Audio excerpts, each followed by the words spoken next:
zodiac sign. Put it in the chat, guys. Like really okay, with love, we gotta have a little reality check real quick. You gotta just be the best you can be, not anybody else. It's only you at the end of the day. Hey everybody, OMG, welcome back to my channel. If you're new here, hi, hello, my name is Naja, aka the Voodoo Child, and this is a Tribe Tea segment. That is when you guys send in your stories, we react, we have a nice little key, we give advice, all that jazz. And the best part about it is that it is a live segment, so if you get here on time, not like me, but if you get here on time, you could be on the screen. What is up, everybody? I'm so glad that you made it. Sorry, I'm like 15 minutes late, but I am here. We got some stories, and I'm just ready to just chill with y'all. Like, I know y'all can relate. This has been a very hectic start of trying not to get blocked here, but y'all saw my last video talking about the TikTok ban, and that even got political within itself. And just like, I live in Florida, so I'm just seeing like a lot of disgusting stuff happening in real life. And like, it just feels good to be able to talk to y'all and like check out a little bit, you know, because we all need a little distraction from this. And I just send my condolences to anybody out there whose family is being directly affected. Shoot, they tried to get my family up out of here. They said no birthright. Where are y'all gonna put me? Like, what are we doing? Like, so look, I just want to be a breath of fresh air for you guys. We could sit, we could kiki. Let me scoot up a little bit. We could chill, we could kiki, we could do what we usually do. And on some weird-ish, on January 6th, when the last thing happened, I was live streaming too. And like, it was a surreal experience to see y'all in the chat on some like, girl, they, yeah. Snatching people up left and right now. So hopefully this can be a nice little distraction from y'all. I got the tatas out. I usually don't, so maybe that'll make y'all feel a little better. I don't know. I don't know, but thank you guys so much on the hair compliments and shit too. I'm about to wash my hair, so I was like, let's just give them Moesha realness, right? Since I done started a debate on TikTok about who started what style and shit and where the inspiration came from. But hey, besides all that, happy hump day, y'all. Yes, shout out to everybody I'm seeing in the chat, all the familiar faces. What's up, guys? Let's make today a good one. Let's make this week a good one, okay? So we have 4 stories this week. The first one is they have receipts, so this is a very good stream to watch if you've never seen my Tribe Teas and you're just finding me for my other content. This story has receipts. So let me scoot my little stuff over so I'm not constantly leaning over. There we go. That's better. Maybe I should have. Okay, that's better. I'm trying to get prepared because I'm gonna be reading for a minute because these stories are long today. So the first story is red flags I saw in my toxic best friend. That's what you guys see on the thumbnail. The second one is, I was hesitant to read this because I was a little scared. I'm not gonna hold you. The second one was you talking about me. You and Daniel visit my dream. Girl, I've seen this sitting in my inbox and I'm like, girl, what are you going to do? Tell me like my death day? Like, I'm too scared. Like, please don't do this to me. Like, I'm scared. But you know what? I'm going to bite the bullet and we're going to read it, okay? The third one is called, If Your Intuition Jumped Off a Bridge, Would You Jump Too? Every time. Wow, I like that title. I like that title. Y'all are funny in the comments talking about Savannah, slow down. And the last one is called, Am I Trippin'? Or was this toxic and low-key traumatic, okay? And before we even get into that, I feel like if you're feeling traumatized by something, babes, you might not be in the wrong there, right? Here, let me put this up too. I thought I already had this set up, the receipts. Girl, no, that's not what I said I wanted. That's not what I said I wanted. I want to open it. Okay, there it goes. And here, let me set it up for y'all. Sorry. I mean, this is on the thumbnail. Y'all already know this was on here. Girl, come back. Don't do that. But yeah, we're about to get into it today. Thank you guys in advance for everybody that's been still sending me stories and sending me updates. I'm going to get into the updates next stream. I just wanted to start off with some new stuff, give some new people a chance. And yeah, we're going to get to everybody though. Don't worry. All right. So make sure you guys have your waters, your blizzies, whatever you need to do to chill out. Okay. Make sure you have some food, a nice plate. They talking about chicken recalls and stuff. At the same time, they talking about the Popeyes Don Julio. So I don't really know how to indulge right now. I don't know what to suggest for y'all to do. But whatever you do, get it out. I got my water. Okay. This is not Don Julio. This is water. Okay. You talking about got my sushi. Ooh, I'm jealous. All right. I see y'all in the chat talking about this thumbnail. So let's get into the first story. Red flags I saw in my toxic ex-best friend. Okay. Hey, Naja. Hey, girly. Oh, we got a super chat before we start. Thank you so much, Tyrell. You guys do not have to send me any super chats, but I appreciate it every time you do. They said, I wanted to say I'm happy I made it to a live and it's my past birthday. Oh, happy belated birthday. Did you turn 22? That's dope. You are an Aquarius Capricorn. I almost said a apicorn. Like, you are a cusp. You must be the best of both worlds. You must have your shit together, but every once in a while, you be like, you know what? Let me live on the edge a little bit. Well, happy birthday to you, and thank you so much for the support, bruh. Shout out to all of my Aquarius in the chat. Make sure you drop your zodiac sign in the chat. Shout out to all my Capricorns. I know y'all season this up, but shout out to y'all anyway. But let me get back to the story. So I hope you're having an amazing day. I don't think this will ever be relevant to the story, but if you refer to me as anything, I like the name Leilani. That's cute. I've been watching your channel since your call center story times. Okay. And I've been hooked ever since. I just discovered your live streams maybe a year or two ago, and I love listening to them while I draw and paint. I need to start adding that to it when I'm like, if y'all want to unwind, get your coloring pencils and stuff, because that definitely is a nice little unwind activity. But thank you so much for supporting me for all this time. So they said, I want to share some small stories of my experience with a toxic, I really believe narcissistic ex-friend. I'm a Scorpio. Shout out to all the Scorpios. Y'all drop your sign if you're a Scorpio. We have a lot of Aquarius in the chat. I did not know. This is a very air-dominated chat. I don't know why I thought like the majority of you guys were Virgos. Like in September, y'all be going off. But shout out to y'all. So I'm a Scorpio. I promise I'm a decent human being because I know we have a bad rep. No, y'all don't have a bad rep, bro. Y'all are a lot of fun. Like when I was single, bro, y'all were awesome. I don't know what you mean. I ain't never took none of y'all seriously though, but y'all are really fun people. Like you rarely will turn down a good time. So I have so many stories dealing with this friendship, i.e. girl trips, school, etc., that I would like to share in the future, but I don't think anybody will just grasp how toxic she is unless I preface those stories with some context. So before we start, I do want to mention I do have ADHD. Shout out to my ADHD girlies out there, which has affected me heavily throughout my life. I was just diagnosed, though, in 2021, so only a year before our friendship ended. I mention this because I know some people may question why I subjected myself to this type of behavior and didn't just walk away earlier. And you are all valid in questioning this because I did for many years.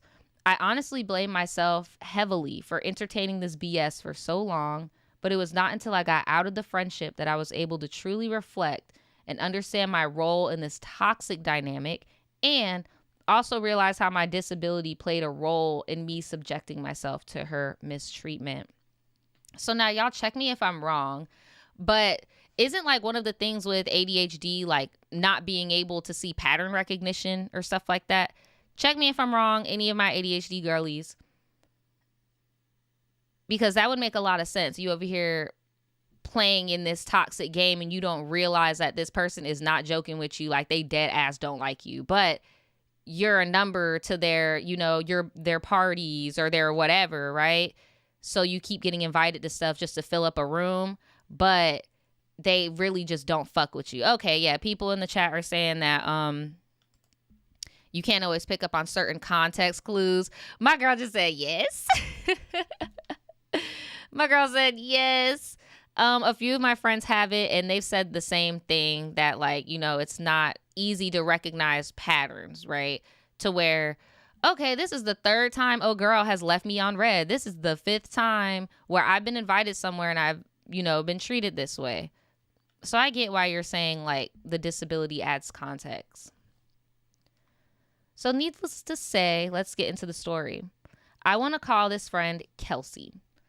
I have known Kelsey since I was 16 years old, and our friendship ended maybe a month after my 25th birthday. Wow, that is a long friendship. So it must have been really bad. That's another thing to make it harder to recognize patterns, when it's like, it's always been this way, girl. Like, this is just my norm. Like, so at the beginning of our friendship, I had just enrolled in a new school, and naturally I wanted to make friends. I saw her in Spanish class, introduced myself, and the rest was history.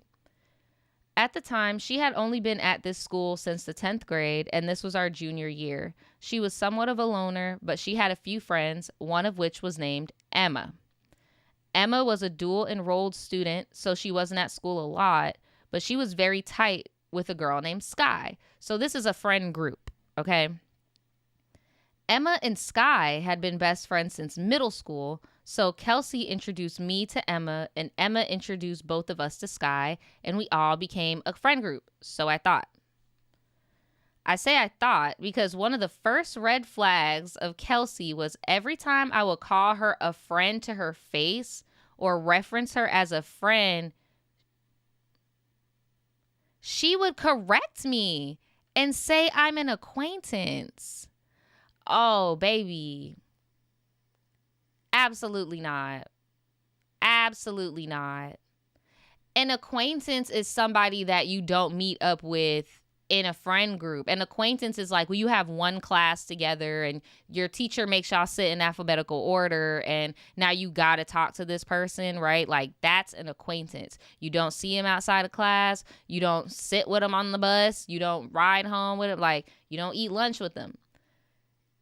There's no way you're involved in a friend group and you're an acquaintance. But now that I'm an adult looking back, this is a pattern amongst, and unfortunately it does bleed into adulthood. Sometimes this happens when people do have certain social disabilities. People will tend to adopt them into their group just to make fun of them, because, like, what do you mean I'm in your friend group but I'm an acquaintance? Okay, sure Jan. She always had this smug look on her face, but I never said anything, even though it did hurt my feelings pretty deeply. I would act like it was no big deal and just come home and tell my mom about it, because I could always tell by the way she said it, she was saying it that way intending to hurt my feelings or get a rise out of me. Like I said, I'm good at reading people, but my processing time varies. What confused me was we hung out day in and day out, text all the time, and she would tell me personal things.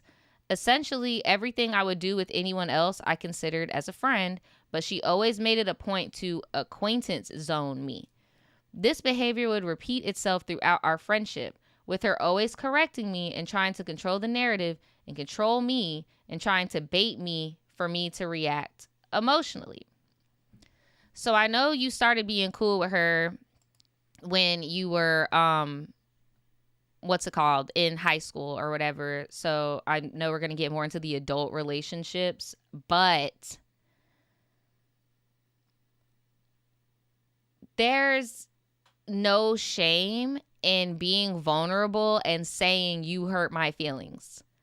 Like, even if, God forbid, you did have an emotional reaction to her constantly calling you an acquaintance, yeah, because you're being an offensive bitch.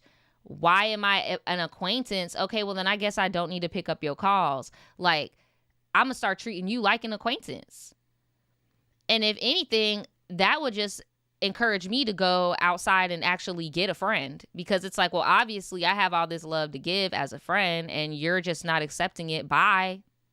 Don't call me about your problems. I don't give a fuck that you broke your fucking ankle. I don't give a fuck about your daddy issues. I don't give a fuck about the little boy you're talking to.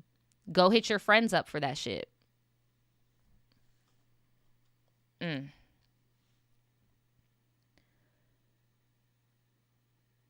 So I played it off like I just didn't care. Oh, wait, hold on. Years later, this is some weird shit. Wow, wow, wow, wow. Y'all are about to gag when you hear this. Years later, she decided to admit to me that during that time, she used to say that to test me, to see how I would react to her being mean to me. Bitch, that's how people get punched in the fucking face. What are you talking about, bro? She apologized for her behavior and told me she was just testing me to see if I would stick around. That's what I'm saying. Like, girl, I don't know what type of like abandonment issues you got, or maybe if this is how your mama talked to your daddy. I don't know what you need therapy, bitch. You over here testing people. That's how you test your way into being alone. Like, what? Why are we? That's what I'm saying. You testing people? She said she was impressed that I never said anything. Now, in retrospect, I think she was testing me to see how far she could push my boundaries. Yup. And how much I would allow. I think even during this convo, she was hoping I would admit how bad it bothered me back then, but I didn't. Even now, only my mom knows it bothers me. She knows it bothers you, bro. She knows. Trust me. She knows. I played it off like I didn't care for some reason and I wasn't processing it. This is partially true because although it did hurt my feelings, I did have other distractions and things I was more focused on at the time, like boys. So I couldn't hyperfixate on it for too long. My attention span was so bad that I came off as an airhead. I had golden retriever energy because I was never processing things in real time. So it always came off as I didn't care, when in reality, I could never stay on the same page long enough to care. And when I did, it just wasn't consistent. Anyway, I don't have specific memories of other things that occurred in our friendship during high school. I just remember always telling my mom she was mean, and it was more than just calling me an acquaintance. I vaguely remember at some point, I think post high school, I told her she was a very nice and good person. Who? I know this contradicts what I just said, but there would be moments when I truly believe she was a nice and good person based on situations she told me about and times she'd been there for me. Also, while always passively aggressively insulting me, she would always compliment me heavily, as well as sometimes distract me from her bad behaviors. It's giving backhanded. It's giving backhanded. Like, once I told her she was nice and she told me straight up, oh my God, y'all listen to this. Once I told her that she was nice and she told me straight up, Leilani, I am not a nice person. And that, ladies and gentlemen, I don't care if it's dating. I don't care if it's friendship relationships. I don't care if it's family member you're just now like having adult conversations with now that you're an adult. If they tell you who they are, I'm going to need you to believe them. Because she gives me the type of vibes where she'll do you dirty as fuck and be like, but I told you you were never my friend. Why would you think I told you? Or why would you think I'd be nice to you? I told you I wasn't a good person. When it's like, girl, do you need to go somewhere? Do I need to 5150 your ass? Like, are you good?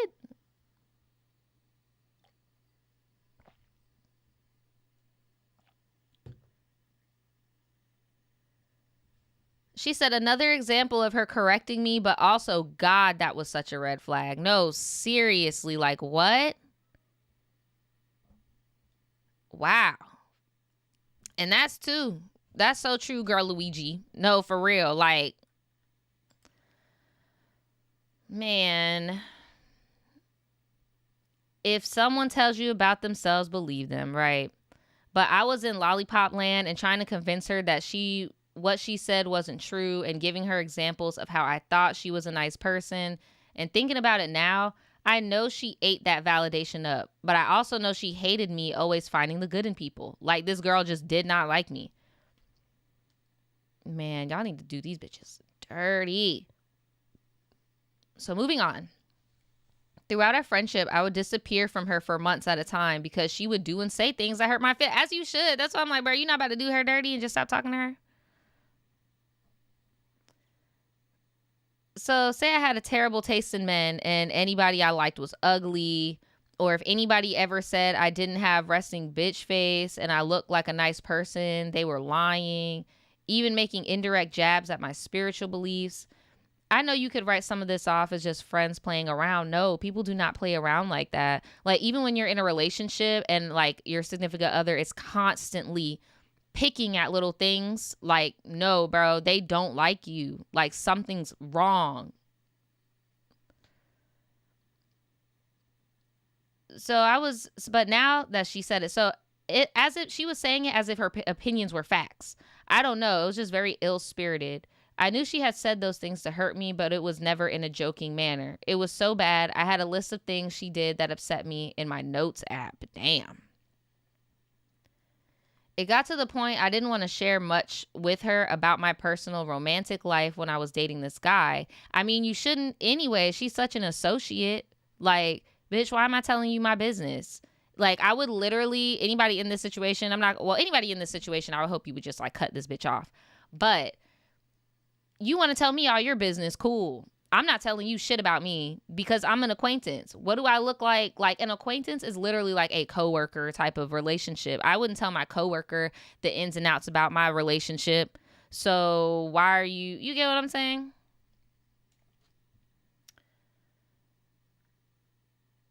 So I got to the point I didn't want to share much about my personal romantic life when I was dating this guy. I would tell her about him, but never show a picture because of how hateful she had been about anybody I liked in the past. And then one time she got mad and was serious and said, Leilani, you know, if I really wanted to find out who it was, I can. I have found people before in my family. She phrased it as a threat to reassert control and disregard the boundary that I did not want to share that part of my life with her anymore due to her previous behaviors. I'm telling you, if you would have just said, bitch, you're an acquaintance.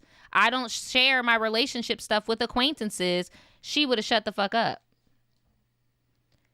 She would also remind me that she would not allow anyone else to come into and out of her life like I do. And it was because of how good of a friend I was. I always played it off like life was happening and it caused me to step away every so often, but it was never that simple. There would be times where I swore I was going to stop being her friend and I would tell my family, and weeks later I'd find myself casually talking about this girl as if I didn't just say I was ending our friendship. I know partially why I never walked away was due to feeling conflicted because when she was nice, our friendship was great. We had great banter and lots of laugh. And had been there in times when she'd been there when everyone else abandoned me, i.e. my car accident. And I'd been there for her when the same happened to her when she lost her grandmother. So there was kind of a trauma bonding sense that I need to stay and not be another person to abandon her. I also kind of felt indebted to her. Girl, this sounds like some enmeshment shit. This really just sounds like an abusive relationship. Like, if you think about it, if you take out the friendship stuff, right? And you look at it as if you were dating a guy or whatever, wouldn't that be an abusive relationship? Oh, well, when it's good, it's good. Like, there you go. Exactly, Kaylin. You guys are very codependent of each other because it's on this, oh, when it's good type ish. And like, when shit gets bad, we call each other and have each other's backs. But I get put in line all the time. I'm not her friend. I'm not her friend. I'm not her friend. I'm an associate. Like, why are you constantly demoting? It's giving like that vibe of like when you're in a throuple friend group and like there's two of them that be like, oh no, but this is my best friend. And like, you are my friend. As if you can't have multiple best friends on this planet. Like, it's giving that. Like, why are we trying to do hierarchy in adulthood? It's just weird. Shout out to anybody that just got in the chat. What's up, Janet girl? But yeah, I also felt like I would lose my entire friend group from high school because we had a routine of meeting up during our breaks every year, and I felt it would cause an awkward divide if I didn't want to be Kelsey's friend anymore, and I felt she would turn them against me. Sky and Emma were also very non-confrontational people, and when things went down, instead of calling out bad behavior, they act more passive and discussed it amongst themselves. Remember that twos thing I was talking about? I honestly don't feel confident in our friendship that our friendship would survive outside of this group, but I also valued them a lot as friends. Man, look, I don't know. My thing is this even a group worth being cool with? Because when you keep people, okay, when you're in school, you don't have a choice of who's going to be in your class, who you're going to be around. Your parents chose where you're going to live and where you're going to go to school, right? So these are bonds that you made when you had no say-so. Now you're an adult. You can meet somebody at the grocery store and that end up being your best friend just because y'all are both stay-at-home wives and this is your time to go to the grocery store and you've built a relationship. Or you try a hobby and you go do indoor skydiving or something and you notice there's somebody that's there every week. Or you go skateboarding, go rollerblading, you notice somebody at the park every week. You build a new adult friendship. Like, you have the control now as an adult. So if you were to hit up the other two girls in the group and be like, hey, because I get the vibe that you and Kelsey stayed home while the other two went abroad or whatever. Hey, I'm here with her more than y'all. This isn't working out. I do like you guys. If you guys want to schedule a time where the three of us can go and do something, cool. But if you have more loyalty to her, I understand. I'm just letting you guys know where I stand before she tells you how I feel. Let me tell you how I feel, right? But that's only if you think those two relationships are even worth salvaging. Because, girl, when I tell you, I can count how many people on my fucking hand I actually actively, I don't even hang out with them. Bro, I will keep up with them and I'll be like, hi, how are you doing? You know, type of thing. But, like, I haven't seen somebody from my high school since my wedding. And even then, I only had like 2 people from there. Like, I'm telling you, girl, these were not friends you got to choose. So don't beat yourself up for moving on, you know? And you got manipulated into it was started on some mean girl shit. And it doesn't seem like she's maturing. Like, that's another blessing about leaving your hometown and going somewhere. The other 2 girls, they could have matured, or when they come home, they regress into the high school mindset. We're going to see, because I'm looking at the screenshot, and it looks like they're all a kiki, a cackling together. So we'll see. A more recent incident was, like I mentioned, we were high school friends, and while I was cool with Kelsey, I was the closest with Sky. So I found an old selfie on my phone of Sky and me in class, and I thought it would be cool to put it in our group chat with all the girls in it, just to reminisce or whatever. As soon as I sent the picture, Kelsey responded, Sky looked like you were on crack. Sick emoji.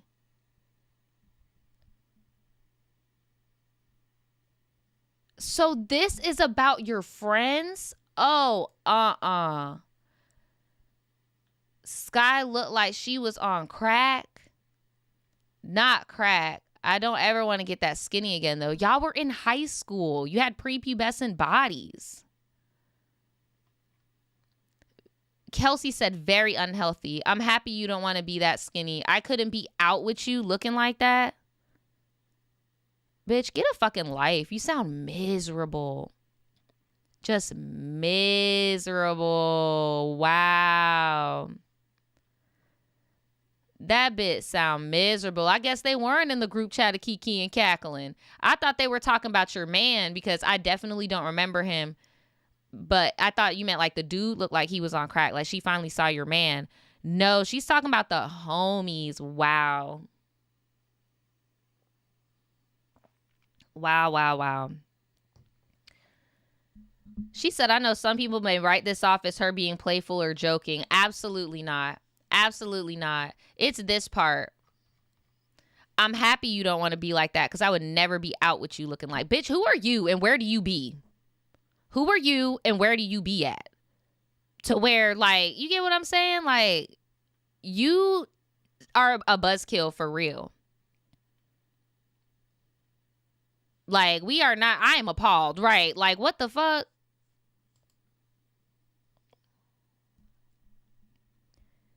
Sky even told me that she didn't take it too seriously because she and Kelsey joke all the time. But Sky had pulled me to the side 2 months prior, kind of hinting she felt as though Kelsey was more emotional these days and asking if I had noticed. AKA she noticed how much of a bitch this chick is, and she was trying to see if she was overreacting, probably being triggered by her. Also, this situation happened maybe a week or so after 2 failed back-to-back girls trips where this girl showed her ass. She made my birthday trip and another group friend trip all about her. If she didn't want to do something, none of us could do it. Also, at this point, I knew how to read between the lines and understood Kelsey's intentions every time she spoke. She hated us because she did not like herself. That is the message. That is the message for sure. She doesn't like herself. She is miserable. There's no way. I would never even think to fix my mouth to say this to one of my friends, bro. Like, ever. Oh, I can't be seen with you because blah, blah. Who the fuck is you? Does that not sound like she has like mommy issues or daddy issues? Like that's how like her parents used to talk or something. Like that's normal. Baby, that's not normal. I used to know people like this when I was like in middle school, maybe my freshman year of high school. Like I've never dealt with anybody that carried this type of behavior on into adulthood because you realize very quickly it doesn't serve you much. People don't want to be around you. Like, so I'm just surprised that she has able to get a group of enablers. Sorry, had to call it what it is because y'all are just like punching bags for this chick.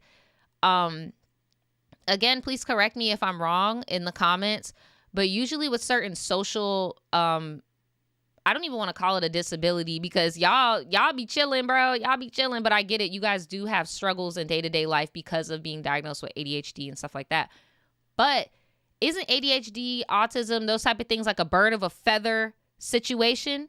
And again, not diagnosing anybody, Kelsey gives narc vibes. It's like if there's not an issue, then it's not fun type of deal. And usually narcissists love to latch on to autistic people, to ADHD people, to some people can have ADHD and autism at the same time.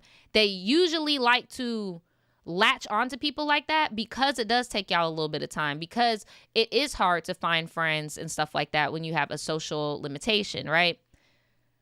I feel like maybe your other friend Sky, you know, you did say you vibe with her well.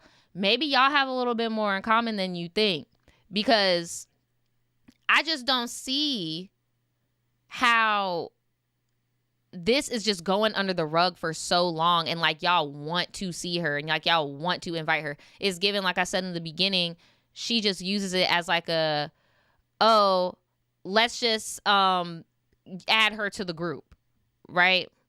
So here, let me see, what are y'all saying? You said my best friend has ADHD and we don't treat each other like that at all. That's great, because this is really sad. It's giving she was raised by a pessimistic narcissist, probably. And it's giving maybe her mom, because it's like too venomous towards other girls. Like, I don't know.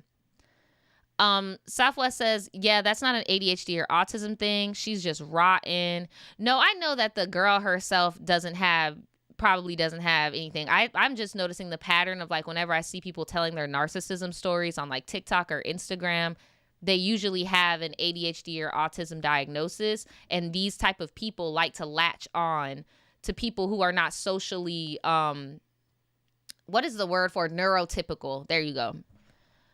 Hannah says, typically people with ASD or ADHD have people-pleasing tendencies, which makes them more susceptible to narcs. Yeah, that's basically what I was trying to say. Darius says, my bestie's diagnosed ADHD, but I think she was raised in the hood because she be ready to fight the minute she feels disrespected, right? Because it's a spectrum. Everybody's different. Because I did see this one girl who was talking about her therapy experience with ADHD, and she said that there was a point in time where beating bitches up and like getting into conflict was like euphoric to her. And I'm like, damn, bitch. She was like, bruh, it would just make me feel so euphoric, just whooping this bitch ass. But like she said, like, you're not even processing the situation fully and you trying to square up, right? Look. Yeah, you said we are both goofy goobers and we have heavily attracted some narcs. Damn, bruh. Well, let's see. Yup, they do. They like to latch on to insecure people. Yup. So, what made it more problematic was, one, during high school, we were all friends, meaning Kelsey had been out or around Sky when she was that size already. I have found out more recently she didn't consider Sky a friend back then either, so whatever. What the hell do I know? Two, during this time, Sky had gained a lot of weight and she was very uncomfortable in her skin, and she made all of us very aware of this and was so proactive about losing the weight that she was dieting heavily and working out. So much so that Kelsey was her workout partner. Yeah, that bitch is not right in the fucking head. There's something wrong with her. And narcissism is a spectrum also, bro. So I'm not trying to say she's just like, you're a narcissist, blah, blah, blah, trying to diagnose people. Like, we all have a range of narcissism. Hers is just like, what the fuck? Like, you're sick. You know that girl is insecure about her weight.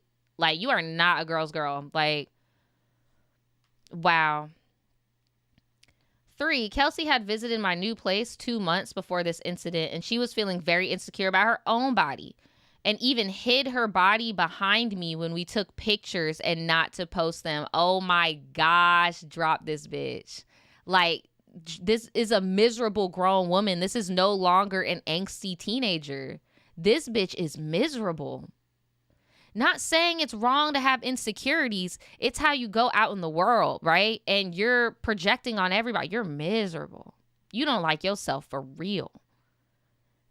She was desperate to see if I had a scale in my house she could weigh herself on, which I did. But because I just moved, I didn't know what box it was in.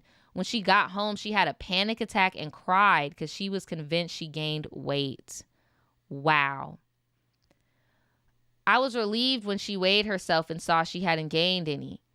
This is literally what she told me.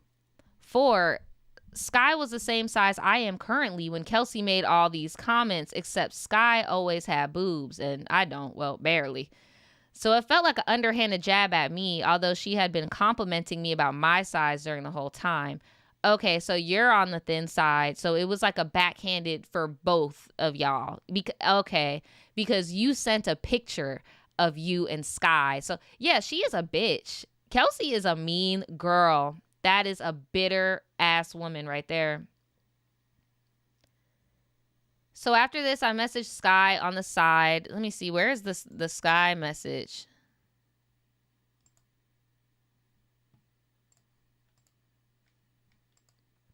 Is this the... No, I just got Kelsey messages. Okay. So after this, I messaged Sky on the side and asked her, are you okay? And she said, yeah, but just she believes sometimes Kelsey's insecurities get the best of her. Honestly, I wasn't okay with this response only because I was realizing at this point our nonchalant attitudes toward this girl's problematic behaviors was enabling exactly for years. And our silence and dismissal were only further perpetuating it. So in the end, I had to drop everyone. I'll explain more as to why another time, but yeah, these are just a couple of the many reasons I began clocking the red flags. The tea is, and I even noticed this myself, is that people care more about saying that they're still cool with people from high school, and it's like comforting because you know these people, they know you, and they're just scared of moving on for real. But not to fight mean girl with mean girl, but how y'all had that conversation on the side and was like, damn, she just feel bad because I would have put that in the group chat so fast. Since we're all a kiki, a kaka joking, Kelsey, shut the fuck up. That's why you was crying on the scale last night, ho. Like, don't play in my fucking face. A kiki, a ha ha. Like, bruh, what are we doing? Just letting people go. That's one thing I will say. Closed mouths do not get fed. If you don't open your mouth and say something is wrong, it's going to keep happening. And people like this who love to play word games. Oh, well, I never told you to do that. Oh, well, I never knew. Oh, well, nip that shit in the ass. Nip it in the ass. Okay. Right. Do not take the high road. There's traffic. You can only take so much. I want to make it clear I'm very aware I was part of the problem in entertaining a friend and dragging it out and not expressing my feelings, knowing I was miserable. But I did start calling it out towards the end. I know that's right.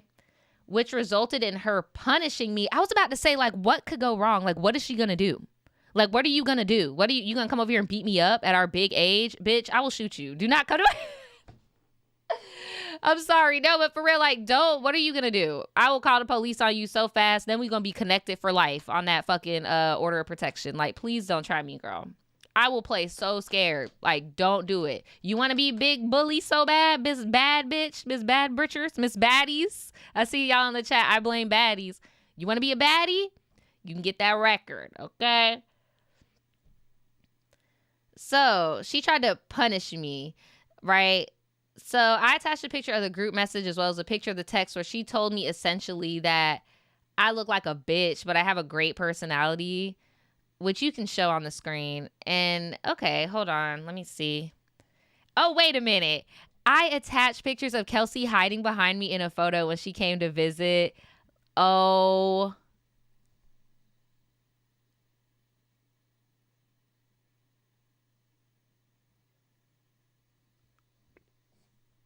This is like exactly how I pictured her looking.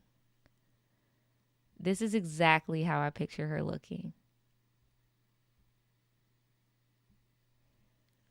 This makes so much sense.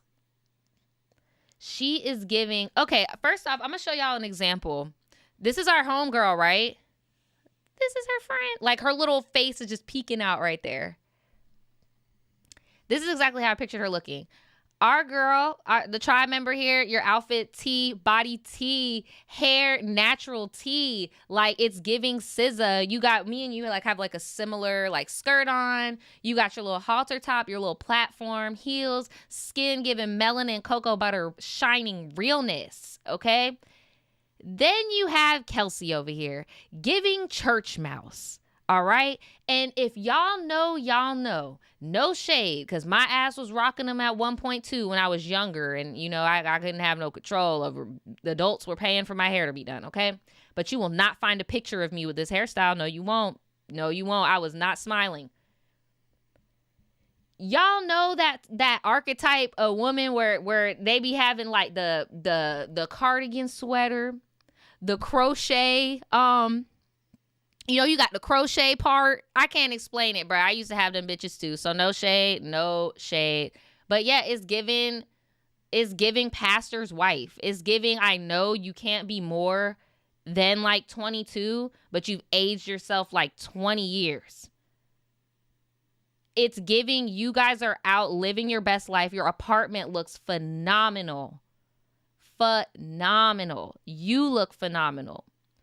And you're not like a scrawny girl. Like you got some muscle to you. Like, so for her, she's just projecting, bro. She's projecting. Like, I'm not going to hold you. She looks like she could be your auntie. Like, y'all don't look like you went to high school together. Like, she just looks like a hating ass bitch. I can't explain it, bro. I just can't explain it. You said, wait, what kind of crochet? You know them type of crochets where it, like, you could just tell, like, I can't explain it. There's the flip over crochet that became really popular from YouTube, but there's the other crochet that I be calling like the church mouse crochet, where you could just tell it's just some straight back braids and a idea of a part. I don't fucking know, bruh. I don't know. I've seen crochets get work. Don't get me wrong. I was just talking about, you know, how we are innovative with the hairstyles. I hated having crochets as a child. I felt bald. I felt like my forehead was fat as shit. I hated it. So yeah, no, she looked like a default sim. Like, bro, just look like she would do everything that they're saying she's doing. Like, she just looked judgmental as fuck. And the fact that she hid behind you like that is blowing me. Like, I wish you guys could see the level of delusional this lady is. Like,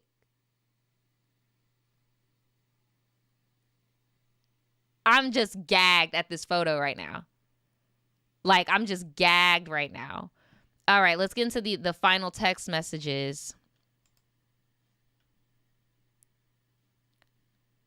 No, for real, you're right. Like, my forehead just looked fat, but my head as a whole looked small. Like, I was so mad. And then the crochet that I did wasn't my natural hair color. It was like golden blonde thing. Like, it was just not cute, y'all. It wasn't cute on me, okay? Not on me. She talking about my personality, my face. Girl, what do you want me to do? Chime in with you? You always look mean but silly as heck. LOL, thanks. You're the only person who ever said that to me. I tell you the truth.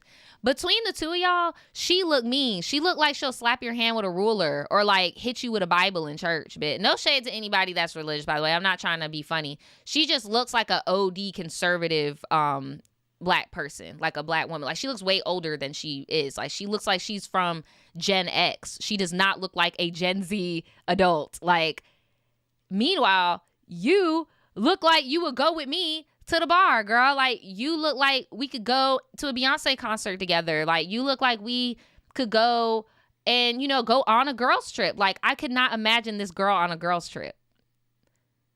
And I think she be projecting on y'all, bro. No, she look like 20 years older than she has to be. Like, she's aging herself with all of these, like, judgments and opinions of what you should be and how you're supposed to do. And like, bruh, I'm looking at her, she is literally like a blank slate ass. You know who she looks like?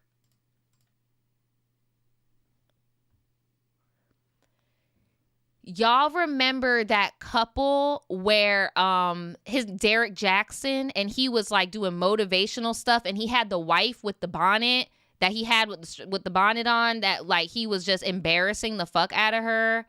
And like that's who she looked like a clean slate of a person, but you add these little things on them purposely to make them look older, like the crochet, the grandma sweater, the maxi skirt, the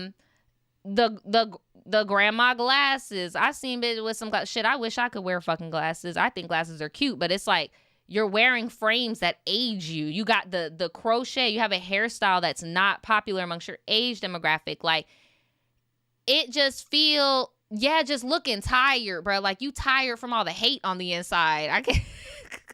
I'm really not trying to offend anybody other than this girl, so I hope I'm doing an okay job. But yeah, let's get back to this. So she said, "You always look mean but silly as heck. LOL, thanks. You're the only persons that ever said that to me. I tell you the truth." She looked like I tell you the truth ass bitch. Like, what does that mean? Yes, get him. Get him. Get him. I don't know, because random strangers approach me all the time, not just guys hitting on me or different people I met throughout life, and I know I wasn't looking that way during that time. I'm not saying you're wrong. I just think it's what phase of life I'm in or the crowd I'm in. How about this? You're wrong. Now what? You're not going to fight me? Like, I'm just playing. No, but really, like, what is so wrong about not being right about somebody? Nobody can ever tell you about yourself in that way, bro. Like, you know you at the end of the day, right?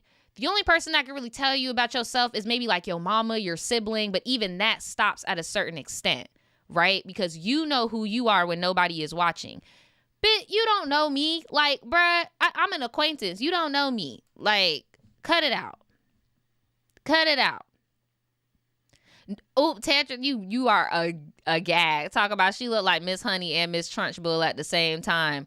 Bruh, look, I'm telling you, the only thing I could think of is that lady, Derek Jackson's unfortunate poor ex-wife, man. Like, that's the only, like, somebody who you know is young, but they've aged themselves so much on the out, right?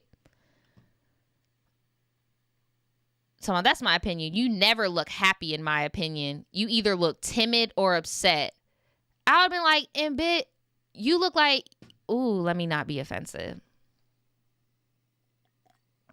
So I was about to say, bitch, you look like you be sneaking with the deacon, bitch. Like, you look timid. You look upset in this picture, right? Because it's all about confidence. Her body type is not the issue. I've seen girls with her body type, with confidence, dress cute, strut they shit, take the attention in the room, get men, get women. It's about the inside. If you're an insecure, miserable ass person, you're not gonna look good, bro. You're just not. Like, you're just not.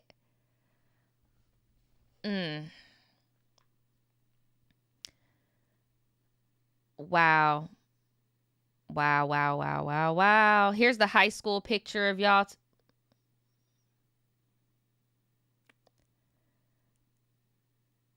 This is so crazy, bro.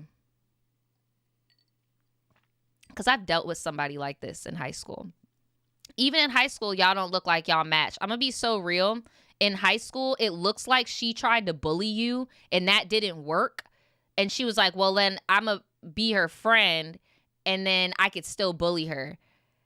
Y'all two don't look like y'all would be friends. She literally looks like a Disney sitcom villain. I'm looking at a high school picture of them right now. She looks like a Disney sitcom villain. And you look, I don't know why we did this. You're like business casual in school. That was our generation. We dressed business casual in school.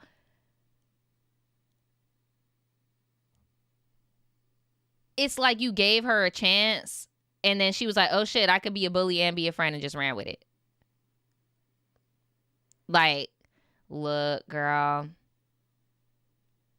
She doesn't even look the same. That's crazy.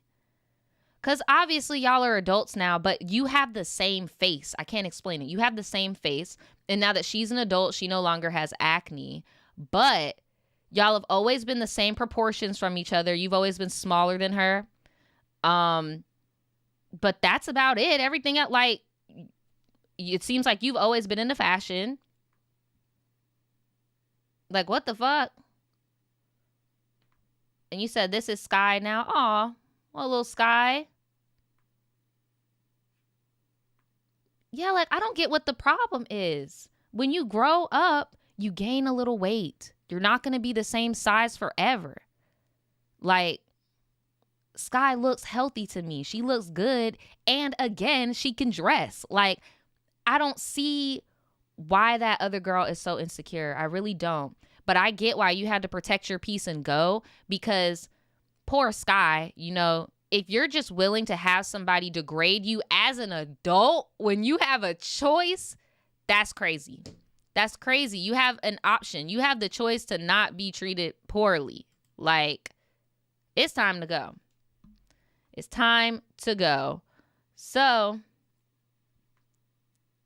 if you ever feel like in your head, like, damn, I miss those mean ass bitches, don't.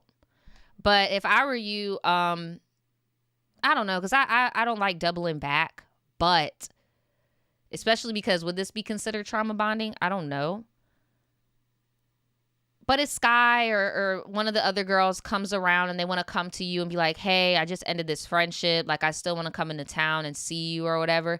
Maybe give it a chance, you know, because y'all were kind of getting picked on together, right? Takes people a little bit longer or some time to get through it. You're not obliged to, but I'm just saying, if you want to have like a little, you know, if you don't want this situation to like break down your kindness and be like, fuck everybody, right? Because that happens to us sometimes, where we're like, well, everybody's just a piece of shit. Let me just go around life like that.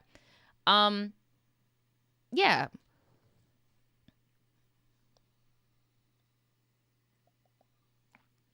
But yeah, that is one. Hanging out with somebody like that is low-key dangerous. Like, you're trying to like beat me down from the inside out. Like, girl, you gotta go. I don't know what happened to you, but hey. All right, we have the person that sent in the story. They said, hey, chat, I'm the one who sent in this story. That picture of us in high school was Sky and me, not Kelsey and me. Okay, so yeah, I was about to say, like, bro, y'all look the same, but I guess that's not her. I was like, but you look the same. You got the same damn face. But all that's changed is that she don't have acne. But even the body types, I'm just like, bruh. Just get into the fashion, girl. Just get into the fashion. But speaking of fashion, I love your fashion sense. I'm glad you dropped old girl. I'm glad you dropped old girl, because that wasn't going to work. But hey, some people in the chat are saying don't spin the block on Sky. If Sky hits you up, I mean, why not? I would just let her know, like, yeah, that did hurt me. And I wish that we could have got out of it sooner, you know, at least to get some closure. But girl, I'm so glad you're out of that. That sounds freaking scary. And congrats on the apartment. It looks amazing. But yeah, ooh. Thank you for the story, girl. Oh my gosh. Y'all, please give this video a thumbs up if you're still here, if you just got here, We're about to get on to the next one. They said, thank you. I had to cut it. I honestly miss Sky, but I'm just not at the phase where I want friends and I have to have boundaries. Full respect. And I feel that because you got to build to have something. Like, and you seem like a pretty positive person just from like looking at you from the outside. You're all smiles. Like, I don't see how Miss Thing got you're this intimidating person. I don't fucking know. But yeah, bro, you have way more to offer. So I'm glad that you're getting your peace back, you know? And if anybody else has been in a situation similar, please put it in the comments below so we can probably help somebody out. Because it is pretty hard to let go of familiarity. But I'm going to get into this next story. And it's short, okay? Happy birthday, by the way. Is somebody's birthday up in here? Everybody's born in the Aquarius season. Happy birthday. Oh, okay. I see you. Heart of Cards. Today is my birthday. Happy birthday, friend. All right. We're going to get into the Naja and Daniel dream. All right. I've been a part of your journey since I was 17. Okay, girl. And I wanted to share how much you as a human being helped me shape into myself. Coming from a toxic household, not having the right to have emotions or a personality. Coming of age, I love to watch the way you spoke. Oh, man. The way you grew and how it seemed that you were able to adapt in life. I felt like you had built a solid relationship with yourself and your emotions, not to control them, but to understand them. And I felt you didn't shame any unfavorable cards dealt to you in life. Damn, girl. I love how chill your energy was through the screen. I was like, yeah, she that girl. I'm going to just say that girl. Not on no weird shit, but having an example of what seemed to be a fairly low bullshit human being helped me learn to come into my own and not what I'd come to know. That it's okay to make mistakes and be human, not letting your regrets take over and projecting onto everybody. And you were one of the first I saw to have a sense of emotional intelligence with yourself and others. Thanks for your part in that. Mistakes and all, I've enjoyed watching who you've been and who you are becoming. Thank you so much. Like, I've done the work. Like, I be trying to be better every day and like express my feelings and like not viewing conflict as like the end of the world, realizing that cutting people off literally is the last resort and shouldn't be an immediate solution. Like, having emotional intelligence, like you said, when you come from a place where people don't have emotional intelligence, like both of my parents, I had teen parents, like I had to do all that myself. Like, it's a lot of work. So I appreciate you so much seeing like the changes in me, because it has not been easy. It has not been easy, Brad. Man. So here we go. They said, random disclaimer, a little morbid at the end. Again, I hope you didn't dream us dying, because I'll cry. Hey, what's up? How are you doing? My name is Firmly Grasp It. Oh my God. Okay. I got to tell you about this dream I had last night where you and Daniel visited me. I've been following you for years and I just turned 26, and not to get parasocial, but I kind of see you as the older sibling. I wanted so badly being the eldest of my household. Girl, older sisters unite. I feel your pain. I'll preface by saying I have always been a conscious dreamer, and I feel like I live a double life between reality and another world. Girl, me too. I dream every night and I remember it. I what is it called? Lucid dream. Well, not to be too personal, but fuck it. I got to keep it a bean. I'm diagnosed with PTSD, and part of that is I do have dreams. The majority of my dreams are, I talked to my therapist and shit about this, but the majority of my dreams are like survival dreams. Am I gonna make it out? Realizing there's a conflict, how am I gonna get over it? Or like, I'll realize it's a dream and I'm like, oh shit, I really don't even want to do this right now. Like, I constantly am very, very aware of my dreams because I keep a dream journal and I try to decipher like what's going on, right? She said, the dream starts with me as a watcher, like watching TV through my eyes. I saw one of my coworkers, you, Daniel, and several other random people in a room waiting to be initiated. Girl. Into what, you may ask? I don't know. I just got here. While everybody's shooting the shit, the floor to ceiling door opens up and this random Queen of Hearts looking ass lady gestures you to all go through. Once you're all inside, I realized it was a train with trims of gold and spacious seating and open windows. Just gorgeous, darling. Just gorgeous. As everyone got seated, I noticed you and Daniel were sitting next to a Hispanic girlie, and you were all served lavish meals and in awe of the picturesque scenery outside. So the train starts to chugga and stuff, and everything's going fine until I saw a girlie move away from you both to sit up front. She was visibly crying, and everyone was asking her what was wrong, and she wouldn't say. The Queen of Hearts lady said, "We can't have that. I need you to all be in the highest of spirits." So she snapped, and the dream rewinded back to when y'all first got on the train, except this time I was the girl writing in was the Hispanic girlie sitting next to y'all, experiencing things through her eyes. I was simply there to see how you both upset her.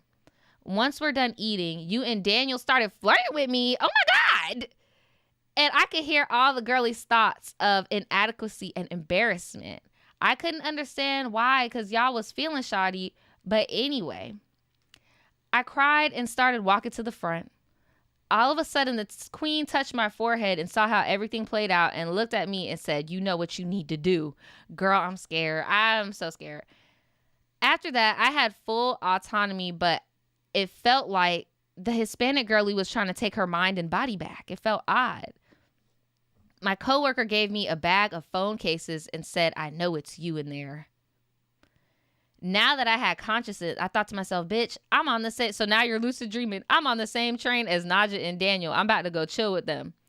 You were looking irritated and hesitant that I was coming back, but I still sat next to you and we were chatting like three old cats that go way back. So the train stops. The walls around us dissipate and we're kicking it so hard that we didn't realize the scenery changes. The sky was dark. She said the sky was as dark as my eyeliner. And the clouds were as red as my cheeks while reading erotic anime fan fictions. The trees was naked with the outline that blended into the mountain. It was just gorgeous. So we all walked out and were greeted by people hanging from the trees like puppets. Oh, fuck no. With blood dripping down their bodies. Oh my God, bitch, are we in hell? This tall, pale man with blood glistening all over him had defined what he had a cut body, and she said he was fine. He was holding something by the hair, a person, and the person looked like you. No, it didn't, Jesus. No, it did not, Jesus. It did not look like me. He flashed a sinister yet beautiful smile at us, and I'm not even about to say out loud because I rebuke it in the name of God and everything great. Basically, dude went to me. You pulled out your phone and said, "Oh, hell no." Probably the exact same tone you just said it in. Daniel turned around shaking his head saying, "Nah, bro, that ain't right." As I watched you record yourself in this man's hands, other men just like him appeared, each holding one of us. Except, although I was in the girl's body, one of the men is holding the real life me. And immediately, I just, myself, and felt a freedom in the air. We moved to the next round and we basically walking through hell. Baby, that is not me. That's not me you walking with, girl. That is not me. By the end of it, you said, "I'm about to go make a video about this child." Oh my God, no. Although it was nice to meet you, because it was. I felt my consciousness being detached from girl's body as I went into my next dream. The end. Oh my God, girl. Oh my God.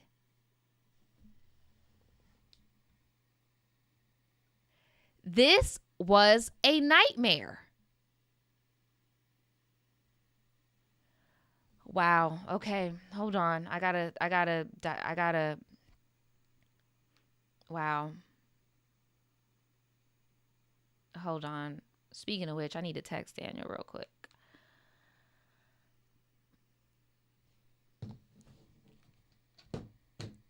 What is going on?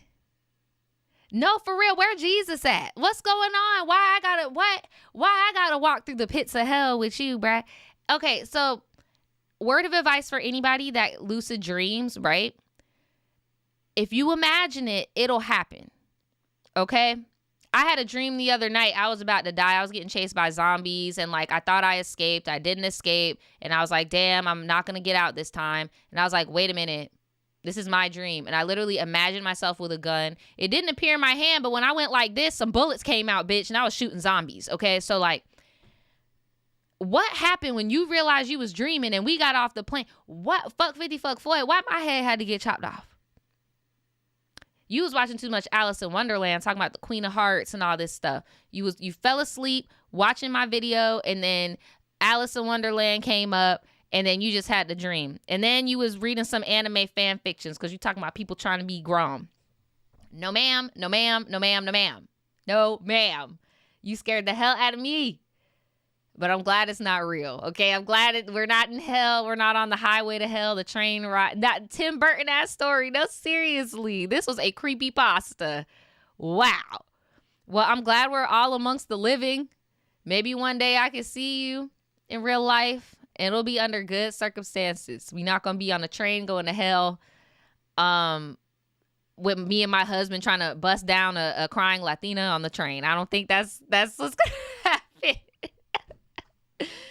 Oh my goodness, y'all. That was crazy. That was crazy. That was crazy. Oh my gosh. Please send me in some more dreams. Send me some good dreams. Because I don't know what to make off of that. That sounds like a Benadryl dream. Like, I can't really like get nothing out of that. Like if I had a dream, if I was you and I wrote that down in the dream journal, I'd be like, well, what does this even mean? No, for real, Alice in Wonderland ass dream. You're talking about what in the what pad. Y'all said this giving Ambien dream. This is a Benadryl ass dream. You even said you had the tall white man. Girl, I'm about to do a prayer. Shout out to everybody that just made it to the live. Make sure you like the video. We're about to get into another story. Oh my goodness. This next one.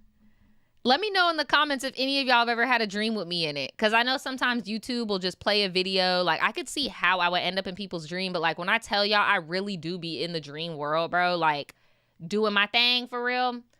I'm just waiting on somebody to tell me they see me do something and I actually did it and get freaked the fuck out. But anyway, let me know in the comments if you have. But let's get into this next story. Am I tripping? Or was this toxic and low-key traumatic? Okay. OMG. So, hey, Naja. Hey, friend. This is my first time writing in. Thank you so much for writing. I welcome all my new people. Please be brave. Be brave. I got your back. So, I'll keep it short. I genuinely want to know if what I went through was traumatic or am I being dramatic? Okay. Trigger warning, essay, and grooming. Court closed. You're not being dramatic. It's traumatic. Next case. Next caller. Like, do not let society make you feel like that was your fault. Do not let society make you hold that shame on your shoulders by yourself. Process things the same anytime you need to process it. Like, absolutely not. I'm still going to read your story, but I just really want you to know, yes, it was traumatic, period. My parents were more on the strict side. Like, I mean, low-key kind of controlling strict. My mother would pick out my clothes ever since I was a baby up until I was 18. Oh, wow. Don't get me wrong. Sometimes she would let me get something that I like, but she had to approve it first. And she didn't like it. She would say, "Are you trying to be a hoe?" Hello?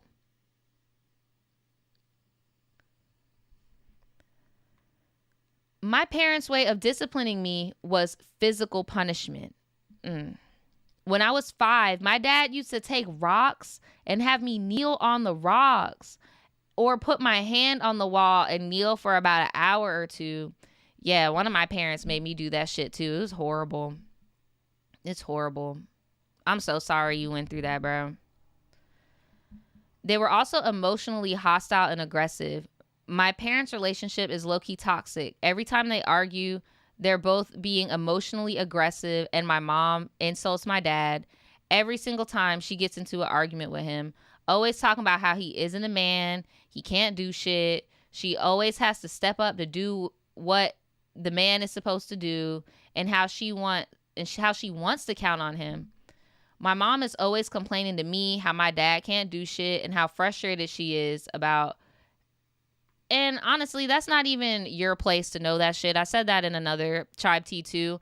Your mom's dead ass wrong for putting you into her grown ass relationship. And I do agree that it is better for parents to separate than to stay together and do all this toxic shit in front of the kids, right? You're not your mom's little friend, as she's very evidently trying to make it known. Why the fuck are you having me in your business, right? Like, bro, that's my dad forever. Like, why are you telling me this shit? Honestly, my dad does his part, but I think she's so hard on him because he has a work-at-home job. She works at a casino as a cleaner, and they can't even ask each other a question without getting emotionally aggressive. My parents were critical of me on everything. The way I spoke, the way I ate, the way I dressed. My dad used to fat shame me. Oh, no. My dad used to fat shame me and tell me I would end up on the My 600 Pound Life show. Oh, baby. Oh, no, no, no, no. I hope this is a thing of the past and you already done moved out and shit, bro. Because what? That is so disrespectful. And hearing that as a woman or as a girl, hearing stuff like that from your father does a lot more damage than they think, bro. It does a lot more damage than they think. Y'all said y'all dad still fat shamed you. Well, the people whose dad still fat shamed you, can you admit that, like, you'll have some days where you're like, haha, that's dad. But then you have others where you're like, damn, I'm having a day where, like, I'm having, like, body image issues. And here you go with your fuck shit. Like, leave me alone. Damn. Like, you created my fat ass. It didn't come from nowhere. Like, shit. Wow. Sometimes they would make me feel so dumb after everything. I made a mistake. My parents didn't really have patience with me. They would get emotionally hostile if it wasn't understanding the subject and that they were trying to teach me. I felt insecure growing up. I literally thought I was dumb. No. I thought something was wrong with me, and my dad has told me I was weak for being so emotional. I always felt different. I was so shy and awkward growing up. Some of my family thought I was mentally ill because I was awkward and quiet. My thing is, maybe you are depressed.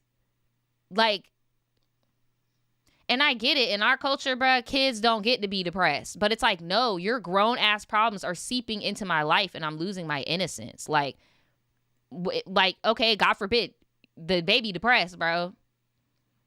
Like, you blaming the kid for being awkward and quiet. There's a reason they're going inward. So, trigger warning essay. They did say the trigger warning. They said that something happened to them when they were 11 by someone the same age as them at school. And they reported it to the school. And the little kid denied that it happened and called me a liar. And he was a popular kid at the time. And pretty much everyone knew. And at school told me I was lying and that I was doing this because I was butthurt by being rejected by him. You're 11. Like, I don't give a like, something needs to be done because that means that little boy was getting touched on. Like, adult moves. Like, child on child essay is, like, so devastating because there is an adult involved that's in the shadows. You get what I'm saying? Like, it's also devastating for other reasons, right? But there is an adult involved in the shadows that really planted the seed, right? Honestly, that was the event that set me off lashing out and acting out in school. I started acting, let's say, flirtatious. I started smoking the devil's lettuce and popping some school buses, okay? Read between the lines. When I was only 14. I entered a situationship with an 18-year-old woman. Nothing really happened. We were just kissing and, you know, doing like little juvenile things that still are not appropriate for kids, right? But honestly, I shouldn't have been in that situation in the first place. And the subject of women preying upon another woman really isn't talked about, but it does happen. No, it definitely does. I had three different types of instances in my life when I was a minor, and it wasn't until my recent incident where I got taken advantage of that I started remembering how the other predatory situations I was in. I guess I'm used to numbing myself with substances, and it didn't hit me of the gravity of just how bad the situation was. My parents not only would hit me with a broomstick or a piece of wood every time I got in trouble at school, but sometimes they use their actual hands to like whoop my ass, bro. And like tussle and grabbing hair and like dragging people. Oh my gosh, bro. I'm so sorry this stuff happened to you. So I'll get in trouble for sneaking out, for stealing money, and I would get bruises, and they would make me kneel on the floor. Like I told y'all earlier, I had to sleep on the floor. Sometimes I wasn't allowed food. What the fuck? I used to ditch my last period to steal some food because I knew I wasn't going to be fed at home. And not to make this about politics, but that's why I be getting so irritated with these people that don't understand that school, public education is a safe haven for a lot of kids. That is the only place where somebody will see something and potentially say something, right? That is the only place a lot of these kids are getting food guaranteed. It's sometimes the only place where a kid is getting one-on-one attention, right? This is just so sad, bruh. Sometimes I was petrified to go home. The first time I attempted to run away, I was 13. I had CPS called on my own parents because how unsafe I felt at the time. Don't get me wrong. I have good memories of my parents. It's kind of like, yeah, I was dead ass wrong for that, but you didn't have to punish me. Excuse me. Here's my thing. Kids don't know anything. It's literally, and I realize this as an adult because me and you, we share a lot of similar things, like with like having an abusive childhood and stuff like that, and like the emotional abuse and people not believing you, and then you lashing out and going doing substances, like dating older people, not real. Like I definitely empathize with you and I see you, right? Because I see myself in you. And something I learned when I got older was it's literally adults' responsibility to teach you, right? Of course you're gonna fuck up. Of course you're gonna make mistakes. I grew up thinking I was a bad kid for real, bro. Like, so I just empathize with you so much because I know that feeling of being like, damn, bro, I get that I'm bad, but like, can you try? But in reality, there's really no such thing as a bad kid. Like, there's something going on under there, right? There's a neglect aspect, right? The kid is learning everything, bro, from their environment. Exactly.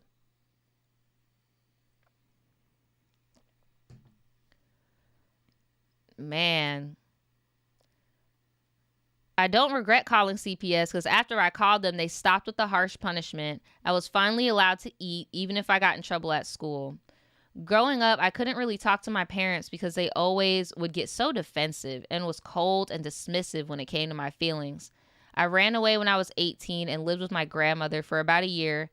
Now I'm 20, back with my parents. Fuck. Trying to find a job and trying to process all the emotions from regaining some memories that I blocked out. It's crazy how you can feel pain from a thing you don't even remember happening. And now that you do, you're relieving this trauma again. I just remembered my dad was messing with another woman right in front of me when I was about 8 or 9. Girl, me and you, like, I'm going to email you after this because I know I'm a bit older than you. I'm 8 years older than you. But when I tell you, like, I just want to give you a little bit of the cheat code about this shit because you're going to be okay, bro. We are so similar in a lot of the sense. You're going to be okay. I don't know. I'm even getting Caribbean vibes from you because you talking about the broom, bro. Like, I feel you, bro. Like, I really, really do. But I'm telling you, if you don't face this shit, it's going to manifest into something else. It's going to manifest into something else physically, right? if you keep suppressing yourself because you've grown up and saw that that works in your household as a trauma response, you're going to have a physical reaction. I would try my best to get the fuck out of that house, or maybe go back to grandma's and really try to find a job out there first. Don't move back to the city with your parents or anything until you are established. Like, I don't recommend it. Me personally, I was doing very, very good on my own, and then I reconnected with some family members I thought I was done with the work. Like I was talking about earlier, I wasn't done doing the work, girl. I showed up, I was having panic attack. And mind you, me and this family member are cordial. Like, I'm sure you and your parents are cordial, but it's just the body genuinely does keep the score. Like, it wasn't working. Like, just feeling the shame. Like I said earlier, you feel like you're holding the shame on your shoulders by yourself. Like, it fucks with you, bro. It will fuck with you.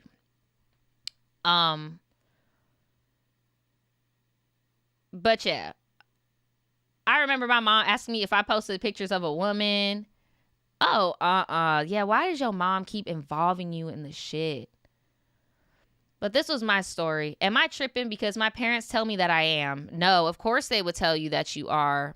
Of course they would tell you that you're tripping. And these be the same parents that be, when are you having grandkids? What? So you can make them kneel on pebbles, you evil bitch? Like, sorry, I'm getting so animated. It's just like, like, y'all don't ever think this little kid is gonna grow up to be an adult with adult feelings and adult memories?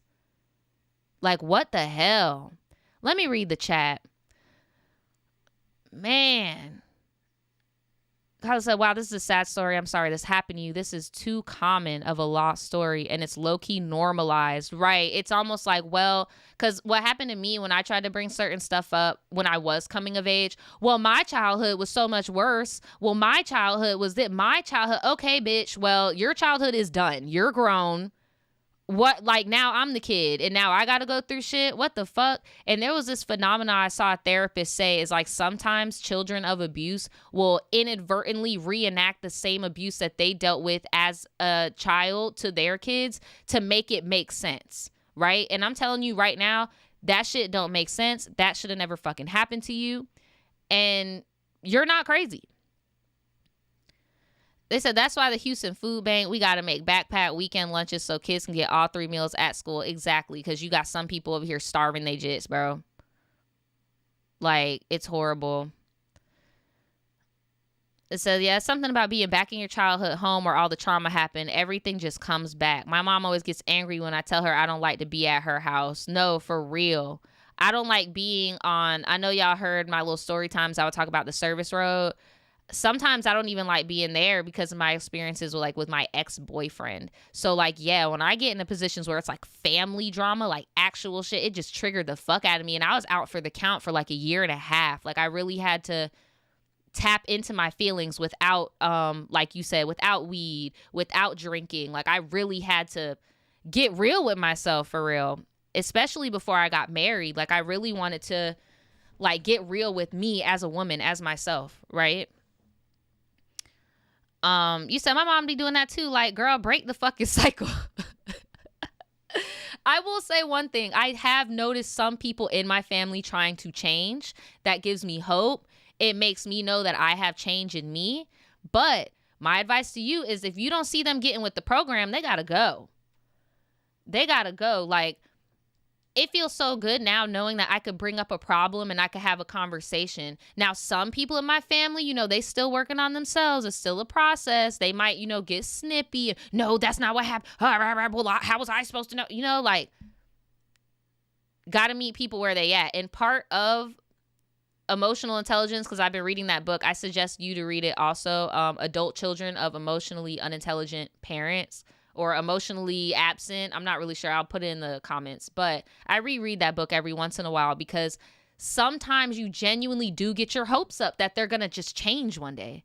Like, and you have to grieve the thought of never having that type of parent that you thought of as that little kid. Like, for example, when it comes to your parents, be like, my parents are never not going to trash talk each other. So this idea that I have of these parents that are one day going to stop talking shit about each other, it's never going to happen. You got to grieve that. And then once you get to the acceptance part, oh my gosh, it gets so much easier to deal with people. Then you can decide, like, do I want this person in my life or not? Do I want to cut them off? And that's why I never tell y'all to not cut off family, or not cut off family. Like, whenever y'all be like, I had to cut people off, I'm like, I get it. Because when you do the work and then people around you don't want to do it, nah, bruh. No, thank you. But yeah, I can pretty much safely say everybody in here does not think that you were in the wrong, like, at all, girl. Keep working on you.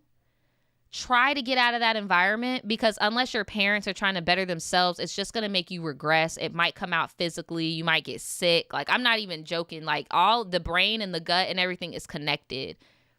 I spent like a year and a half down. Like, once Tribe Teas started slowing down a little bit, like, I was down. Like, I did not know if I was going to come on camera and like be sick. Like, I was physically sick. Like, my emotions manifested, girl. Like, no COVID, no nothing. Like, I was making myself sick. I had to get my shit together. And I don't want that for you, you know? I have somebody that's close to me right now that had to be hospitalized because of that type of thing. Like, hospitalized, bro. And of course, you go to the hospital and they tell you, like, girl, you're fine. Your vitals are fine. It's all in your head. How could something all in your head make you have a physical reaction? Like, I'm telling y'all, bro, you gotta get through it. The only way out is through. But all right, let me get to this last story because I only have about like 15 minutes.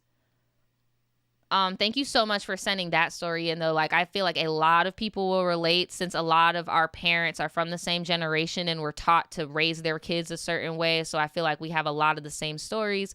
The same way how a lot of Gen X has the same story about their boomer parents leaving them in the house by themselves with a box of fucking pizza to go to the bar. Like, that is a common story amongst boomers or Gen Xers, just being abandoned while their parents go out and live their life, right? And I've noticed a common story with our generation is people getting sold this idea of what being a parent is. And then they find out, oh shit, I can't go to the club once they turn 18. I'm still a fucking parent. Like, that's what we're dealing with, right? Look. But I digress. Hold on, who texted me? Is this the boss? Who this is? Who this? Oh my God, bro. All right. So, this last one is called, I guess I can go a little bit longer now because somebody wasn't listening to me. This says, if your intuition jumped off a bridge, would you jump too? Every time. So, hey, Naja and Tribe. Thanks for reading my Tribe Tea. This is not so much asking for advice, but maybe like a cautionary tale, okay, from my past. I'm 25. My pronouns are she, her, and my big three are Libra, and Taurus. Ooh, shout out to all my Libras and my Taurus in the chat, okay? So 2 or so years ago, I was talking to this one guy in Aries for about a month. Shout out to all my Aries out there. We text and FaceTime. Before we started chatting it up for real, I had done a photo shoot with him and was following his art for some time. Okay, artsy, all right. Anyways, we were getting to know each other by talking on the phone and through text when all of a sudden he stopped responding. That was on Monday. By Thursday that week, I had a feeling that I had been ghosted and that it wasn't even worth going back to text him again. That Monday was the last time we ever communicated, ever. On the same Thursday, I spoke to my BFF and updated her on my love life. Since we're long distance best friends, we took a screenshot of our FaceTime call in the place of a selfie. She posted it on her Instagram and the night went on like normal. What was that significant for? You said, I spoke to my best friend. We took a screenshot of our FaceTime call. Okay. All right. I get it. So it's like, you know, when you're a little one in the corner and the big one. No, for real. Someone in the chat said, y'all need to stay away from these tat artists and photographers. The majority of them already got kids. Photographers, though, usually be just trying to see if you're going to get naked in a bowl or a tub full of milk with some cereal and shit. Like, I feel you. Like, they be freaky with everybody, girl. So the next morning, now it's a Friday, I woke up to a new follower on Instagram. I look at the page and I realize that it's the boy I knew from the 5th grade. He happened to be, and this is the photographer, right? From your past. Okay, no, this is a completely different boy. Okay. This guy happened to be one of those boyfriends I had back in the day when all that meant was that we would hold hands between classes and hug each other goodbye. Oh my God. It was the craziest thing if he even gave me a kiss on the cheek, girl. But I followed him back. Okay. So just to catch everybody up, if you're lost, she was talking to this one dude who was the photographer, right? And he ghosted her. And then she posted a picture with her and her bestie on the gram or whatever. And I guess one of her little elementary school boyfriends found her account through that picture. Maybe the friend was tagged. And she's just reminiscing like, oh shit, that's my little Yaminer. You know what I mean? Like, that's my little boo, right? Right. The little cute innocent days, right? When all you had to do was just walk somebody to class, right? Just great. But now they want the goodies. They want the goodies. Full disclosure. I have been in therapy since I was 18. Love to hear it. I have been able to confront a lot of my experiences and issues caused by them through therapy, and I am very grateful. But I do acknowledge that even with that much professional help, I was still in my Delulu phase, wanting things to be true when they clearly weren't. I say all of that to say I had a certified and degreed mental health professional with me throughout this whole experience. Back to the story.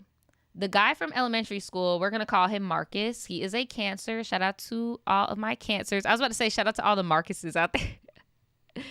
Marcus DMs me on Insta after I followed him back. He said that he thought it was crazy that he saw my photo on my best friend's IG story. I knew it. And was reminded about the good times from when we were kids and he had to follow me. He complimented me and said that he was glad he could bump back into me, at least virtually. He was all over me for all intents and purposes. Flattery took him a bit too far, but we'll get there. He asked to FaceTime, and for some reason, I was down with it. The face call went from catching up with my elementary school boyfriend for like 20 minutes to a 4-day long call. Wow. Friday through Monday, I was on the phone with him from sometime in the afternoon to right when I fell asleep. Eventually, I had to get back to my responsibilities, and I had to place down some boundaries like, hey, I'm going to be busy today, but I'll call or text you later. I was exhausted from only existing to be on the phone with him while he bombarded me with compliments. The promise of money and making me, compliments, the promise of money and making me his new girlfriend and wife was all being put on this. It's giving love bombing. It really is. It's giving love bombing. It was weird to me that he would repeatedly call me bae or baby girl or my girl or wifey when I asked him not to. I would reaffirm and reassure that he was not my man, but still he persisted and I hated it. This is giving me the ick. I've definitely dealt with somebody like this in my past, and I wish I could just go back and be like, girl, ding, ding, ding, he's being a liar. Throughout the next week and a half, this man, 1, threw a tantrum because I spent a whole day without speaking to him. Sir, we're grown. 2, he sent me $40 to get breakfast for me and my mom. Thank you. 3, he sent me another $100 after I made about $50 at a vending event selling my jewelry. I'll send you a necklace. And 4, asked me for my home address so he could send me flowers and some devil's lettuce, but I didn't give it to him. Absolutely the fuck not. Absolutely not. I would have been like, ooh, no, that's even dangerous too. I was going to say you could send it to my job because at least your job has security, but then you don't want that man knowing where you work because then he could just pop up.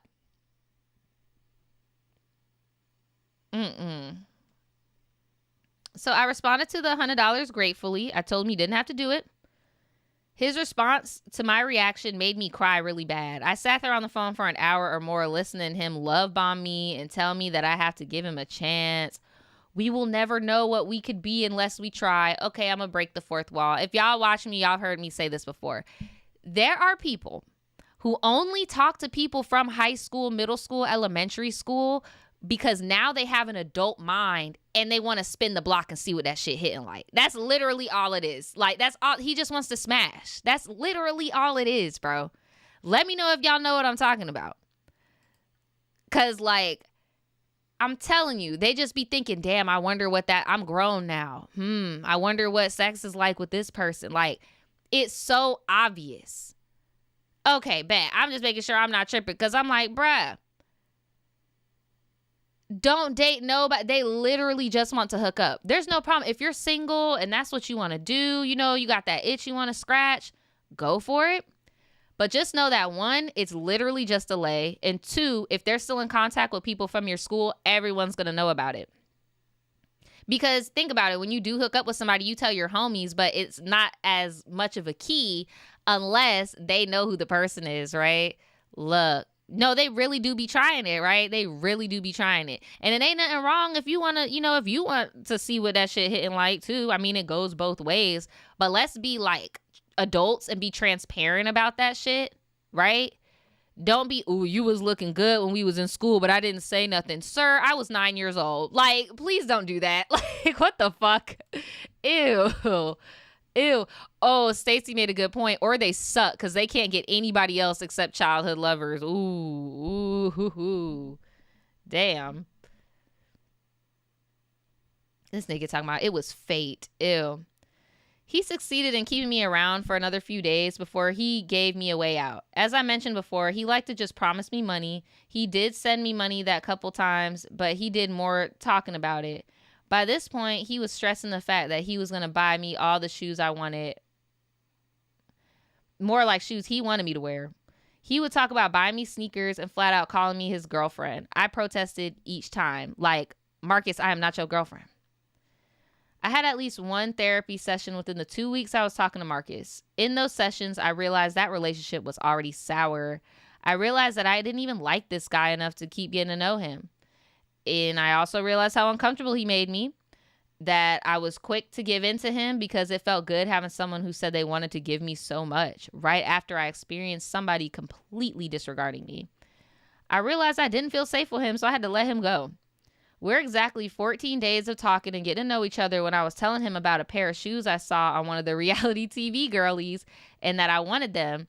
He told me to send me a picture and that he would see. Here's how I remember the convo going.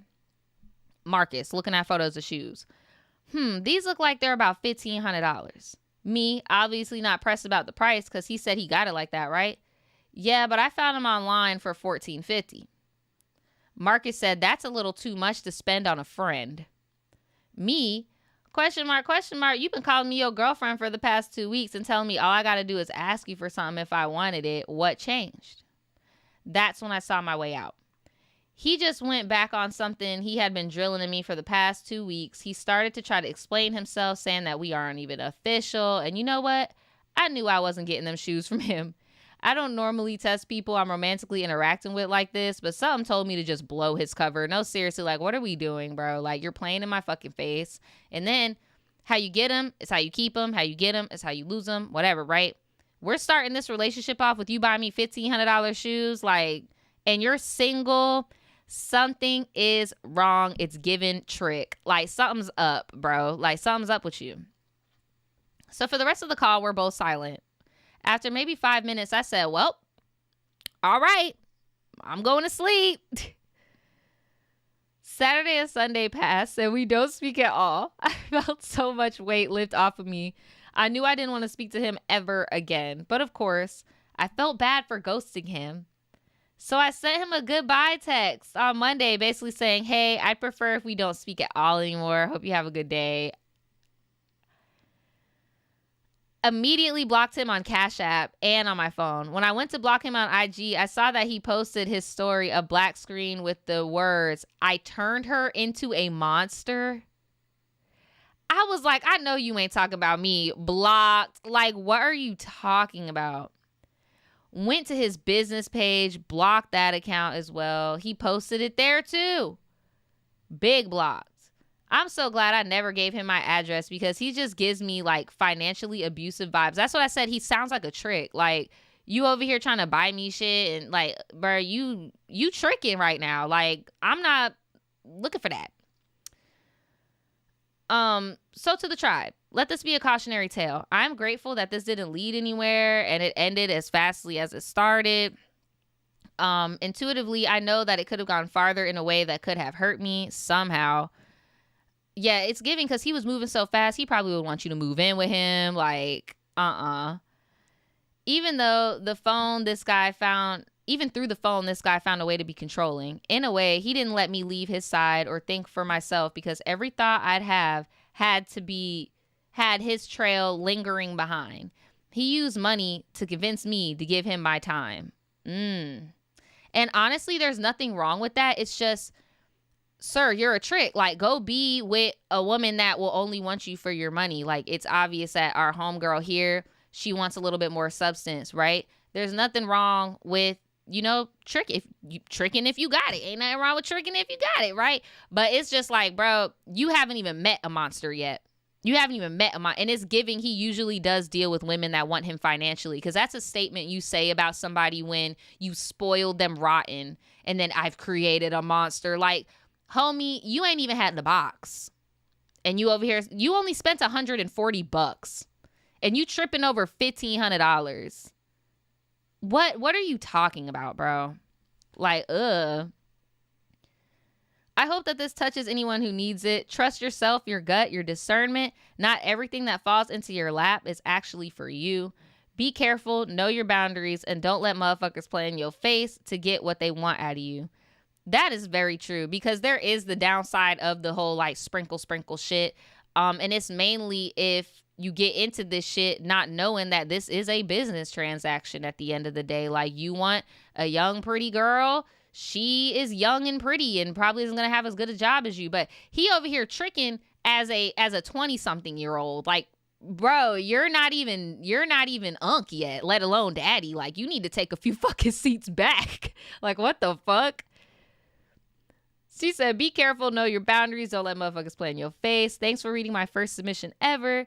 I have watched your channel regularly since your Storytime movie days, and I definitely feel akin to you in a parasocial way. Well, I love you, girl, in a parasocial way. Also, we are both Florida girls. Yes, ma'am. Love to see you doing your thing. Well, thank you so much for sending this in. I'm glad that you got out of that situation before it even started, because, like, bro is toxic for real. Like, bro is really, really toxic. Like, I remember in my little phase when I was dating and stuff, like, I came in contact with this one dude and like we were literally only talking for like 2 weeks, like you said. And when I was like, yeah, this ain't working out, bro did the same thing. Just like, man, my heart, I'm getting chewed up, I'm getting stuff, my heart. And it's like, bro, like, I don't even know your middle name. Like, you do not even know where I stay. Like, there are some people out there, bro, deranged. You dodged a bullet. You really dodged a bullet. Bro was trying to trick. He did not have it. It ain't tricking if you got it. He did not have it. Definitely controlling, definitely manipulative. Let me know in the comments if y'all have dealt with anything similar, especially with like this new red pill wave, sprinkle thing. You got these traditional old time values being pushed that are not feasible in this economy. Like, if a woman can stay at home and not work at all, like, that man is rich. Like, in this economy, you got to have more than one income, okay? So it's just not realistic, this thing that they're selling people. So I could see these little instances going on in the dating world. So let me know if you've dealt with something similar where somebody was acting like they were on the fucking Fresh and Fit podcast in real life. I would love to hear about it. But that is all I got for you guys today. Thank you so much for kicking it with me this long. Please go and check out my other video that I did. I did a pop culture rant totally about TikTok, talking about lying influencers, what people were doing during the ban, people talking ish. And then what was that Elon did on the stage? Yeah, I talk about that too, because people want to act like a duck ain't a duck ain't a duck, calling a spade, right? So please go and check that out. I do have my movie review coming up. I filmed it like a week, 2 weeks ago. I'm just now getting around to like pushing it out. I have a vlog coming out this weekend also, maybe even coming out tomorrow, honestly, because shoot, it is what it is. I've been vlogging for the whole month. It's long. It's very long. So if you want to see me behind the scenes, I talk a lot about like personal stuff also, because I've seen some of y'all tell me you miss my story times. I be saying story times on my vlog channel like when it's naturally happening and stuff. So go check me out over there. And yeah, that is all I got for y'all today. Please stay safe. Use some discernment. Your intuition is right. Okay. And I will see you guys in the next video. Peace.